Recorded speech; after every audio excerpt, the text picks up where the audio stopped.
শরীয়তের বিধান সবাই মানি, কিন্তু বাবার জমির ভাগ বোনদের দেই না। আমল কাজে লাগবে কিনা? আমল কাজে লাগবে, গুনাহ হবে। এমনও তো হইতে পারে বোনরা মাফ করে দিছে, সুতরাং আপনি কাজ লাগবে না এটা বলেন না, কিন্তু গুনাহ হচ্ছে, প্রতিদিন গুনাহ হচ্ছে। এই যদি বোনেরা মাফ না করে, হাসর দিন জমিটা কাঁধে নিয়ে উঠতে হইবে। পারবেন? হ্যাঁ, যদি হাসর দিন বোনে মাফ করে দেয় আপনি কি করবেন? এই জন্য কখনো শোনেন, গুনার সাথে শিরিক করে এক করে ফেলবেন না, এটা গুনার কাজ। এটা কি গুনাহ? এটা কি ব্যভিচারের চেয়েও বড়, কম ছোট না? মানুষ হত্যার চেয়েও ছোট গুনাহ না? মানুষ হত্যার চেয়ে ছোট না এটা? মানুষ হত্যার চেয়ে ছোট তো এটা। কিন্তু তাই মানুষ হত্যার তো আল্লাহ মাফ করবেন, করবেন না? করবেন। তাহলে আপনি এটাকে এত বড় করে দেখছেন কেন? এটা বড়, কোনো সন্দেহ নাই, কিন্তু এটা কুফরি শিরকের মতো না। এটা মাফ করতে পারে। এমনও হইতে পারে বোন বলতেছে শেষ জীবনে কান্নাকাটি করে, আমার ভাইরে আমি মাফ করে দিলাম। আপনি কি করবেন এটারে? আমি কি বলতে পারি মাফ করবেন আল্লাহ? এটা বলার অধিকার আমার নাই।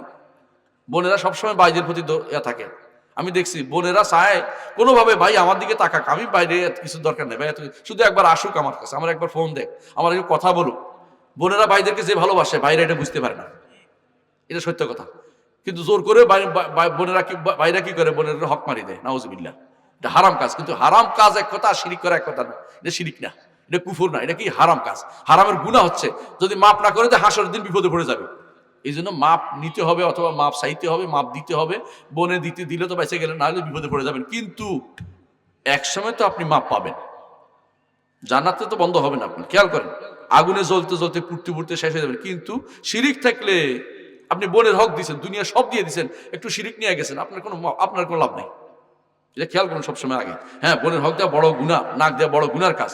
বোনের হক না দেওয়া বড় গুনার কাজ। আপনি এটা কোর্টে যাবেন, বিচার করুন, কেন দিবে না, নিয়ে নেবেন আপনার হক, বোনরা নিয়ে নেবেন নিজের হক। এটা শরীয়তের বিধান, শরীয়তের কথা হচ্ছে। কিন্তু হক না দিলে এটা কুফরি শিরিক মনে করবেন না কেউ।